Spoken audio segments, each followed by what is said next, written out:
नाज़रीन, साल 2020 पंहिंजी पुॼाणी ते पहुतो आहे। 2020 साल सखरनि लाइ कीअं गुज़रियो ऐं शहरनि जो नए साल में कहिड़ियूं उम्मीदूं आहिनि, इन बाबति सियासी समाजी अॻवाननि मेहरान टीवी जे रिपोर्टर रज़ा मोहम्मद सियाल सां पंहिंजा वीचार हिन रीत वंडिया आहिनि। साल 2020 पंहिंजी पुॼाणी ते पहुतो आहे। असां सखरनि जे सियासी माण्हुनि, समाजी माण्हुनि, शहरियुनि खां पुछूं था त हुननि 2020 में छा वयो, छा वापरियो, उन बारे में छा था ॿुधायो। यकीनन सुठो साल हो, पर असां जे लाइ मजमूई तौर ते सिंध लाइ काफ़ी ॻरो रहियो।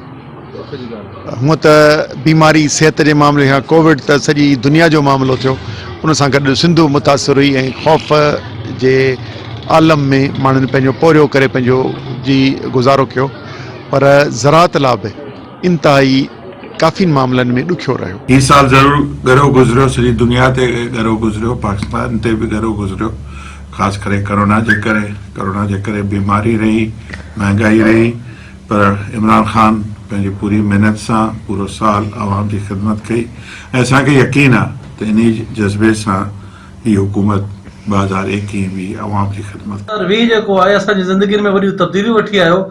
कोविड-19 खां पोइ पाकिस्तान भी पूरी दुनिया वांगुरु डिस्टर्ब थियो।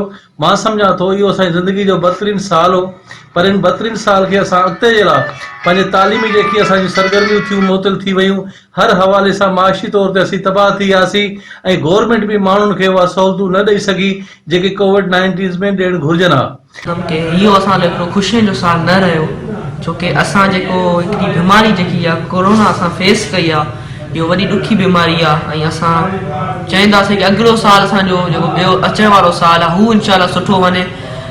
इहो जेको कोरोना आहे इहो बसि जल्द सां जल्द ख़तमु थी ऐं असांजो इंशाल्लाह अॻिलो साल ख़ुशियुनि जो हूंदो। इहो बि साल ख़ुशियुनि जो हुयो, पर इहा ॻाल्हि कोन्हे जेका असांजा पाकिस्तानी, असांजो जेको बि सॼो मुल्क आहे, पूरी वर्ल्ड ऑल वर्ल्ड सभु लाइ इहो हिकिड़ो ॾुखियो जो साल रहियो आहे। 20 जेको साल हो सो परेशाननि जो, मुसीबतुनि जो, कोरोना वायरस जो, ॿियनि मामलनि माना तमामु तकलीफ़ुनि वारो साल हो ऐं कारोबारी माण्हू बिज़नेसमैन तमामु परेशान हुआ ऐं इंशाल्लाह जेको नओं साल अचे पियो 2021 जो, इंशाल्लाह उन साल में सुठियूं उमेदूं आहिनि।